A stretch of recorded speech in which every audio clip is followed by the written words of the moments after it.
2 பயணம் சார்ந்த கவனம். இது ரெண்டுத்துலேயும் நம்ம கவனம் அப்படின்றது வேணும். அதுக்கும் மேலே அது 7ஆம் பாவம் அப்படின்றதுனால ஹஸ்பண்ட் ஒய்ஃப்குள்ளே டிரான்ஸ்பரன்சி அப்படின்றது வச்சுக்கணும். நம்மளுக்கு ரொம்ப ஹாப்பி அப்படின்னு தான் சொல்லணும். எப்படி அப்படின்னா, நமக்கு கெடுக்கணும் அப்படின்னு நினைக்கக்கூடிய சனி பகவான் பெருசாக கெடுக்க போகிறது இந்த 3 விஷயந்தான்.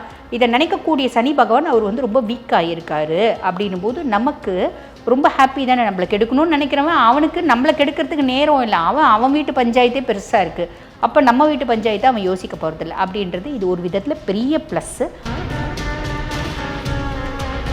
கடன் குறித்து, நோய் குறித்து, எதிரிகள் குறித்து எனக்கு நிறைய ஆசைகள் இருந்துச்சு.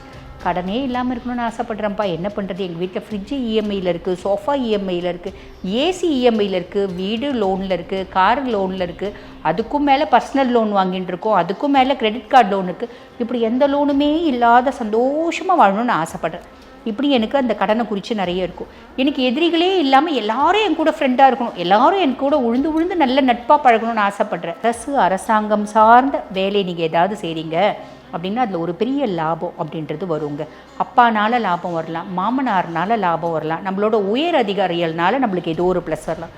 இதெல்லாம் ஒரு பெரிய ப்ளஸ்ஸுங்க. யாருக்கும் பெரிய லெவலில் நான் இதை செஞ்சு கொடுத்துட்றேன் அப்படின்னு வாக்கு கொடுக்க வேண்டாம். யாருக்கும் ஜாமீன் கையெழுத்து போட வேண்டாம். நம்மளோட புத்தி சில சமயத்தில் தெளிவான முடிவெடுக்க முடியாமல் தடுமாறும். அப்போது நம்மளோட மென்டாஸை கேட்டு முடிவெடுக்கிறது நல்லது. நமக்கு வந்து பாருங்கள், ஒரு ஃபாரின் போயிட்டு வரலாம் அப்படின்ற ஒரு எண்ணம் வரலாம், தீர்த்த யாத்திரை போகலாம் அப்படின்ற எண்ணம் வரலாம், ஏதோ ஒரு விதத்தில் செலவு, ஒரு வெளிநாட்டுக்கு போகிறது. அதே மாதிரி பாருங்கள், நமக்கு ஃபாரின் போகலாம், ஒரு டூர் போகலாம், ஒரு வேலை நிமித்தமாக போகலாம். இதெல்லாம் வந்து ஓகேங்க. அதே மாதிரி நம்ம ஒரு சொத்து பற்றி ஏதாவது ரெஜிஸ்டர் பண்ணலாம்.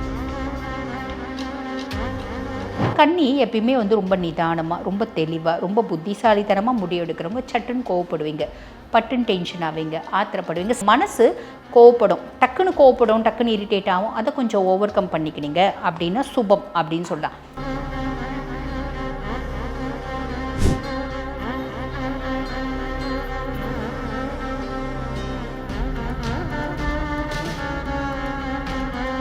ரியல் ஒன் ஆன்மீக நேயர்களுக்கு வணக்கம். நான் டாக்டர் தீபா லலன். வரிசையாக வந்து பாருங்கள், நம்ம இந்த ஆடி மாத பலன்கள் தான் பார்த்துட்டு வரோம்.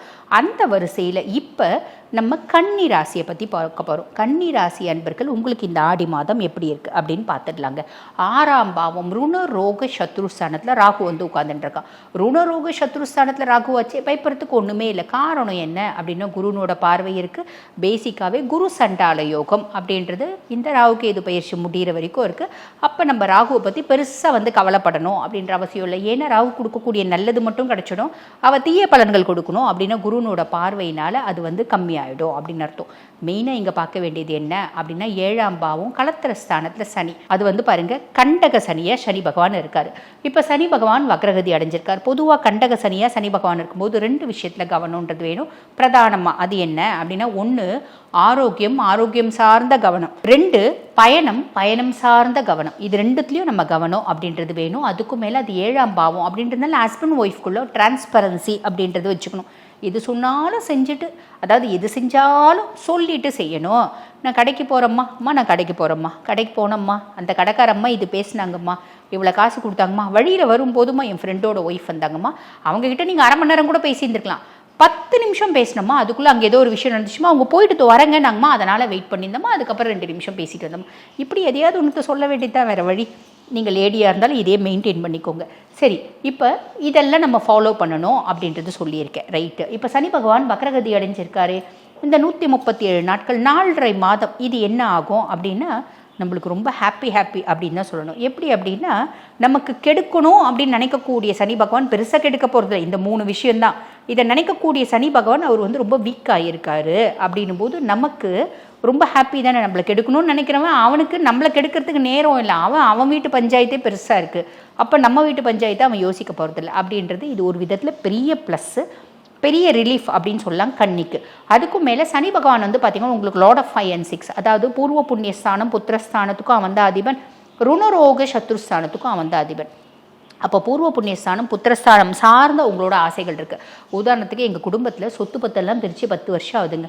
10 வருஷத்துக்கு முன்னாடி எல்லாருக்கும் நிறைய கொடுத்தாங்க. எனக்கு மட்டும் எங்கள் அப்பா அம்மாவும் கம்மியாக கொடுத்துட்டாங்க. ஏன்னா நான் தான் எங்கள் அப்பா அம்மாவுக்கு ஆகாத பையன். எங்கள் அக்காங்கெல்லாம் இப்போ ரொம்ப வசதியாக இருக்காங்க. நான் பாருங்கள் ரொம்ப கஷ்டப்படுறேன்.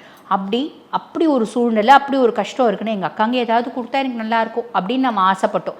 எனக்கு எங்கள் அக்கா 10 லட்சம் ரூபாய் கொடுத்தா நல்லாயிருக்கும், எனக்கு என் பிள்ளைங்களை எங்கள் அக்கா படிக்க வச்சா நல்லாயிருக்கும் அப்படின்னு ஏதோ ஒன்று நம்ம ஆசைப்பட்டோம். இந்த மாதிரி பல விஷயங்கள் நம்ம ஆசைப்பட்டோம். அப்படின் போது ஒரு சில விஷயத்தை சனி பகவான் ஃபுல்ஃபில் பண்ணுவார். அதே மாதிரி குழந்தைங்க சார்ந்து எனக்கு ஆசைங்க, என் பிள்ளை நான் சொல்லாமல் படிக்கணும், என் பிள்ளை நான் சொல்லாமல் சமைக்கணும், என் பிள்ளை வீட்டில் வந்து ரொம்ப பொறுப்பாக இருக்கணும். அந்த பக்கத்து வீட்டு பொண்ணு இருக்கு பார்த்தியா, அந்த பொண்ணு கூட என் பிள்ளை பேசவே கூடாது.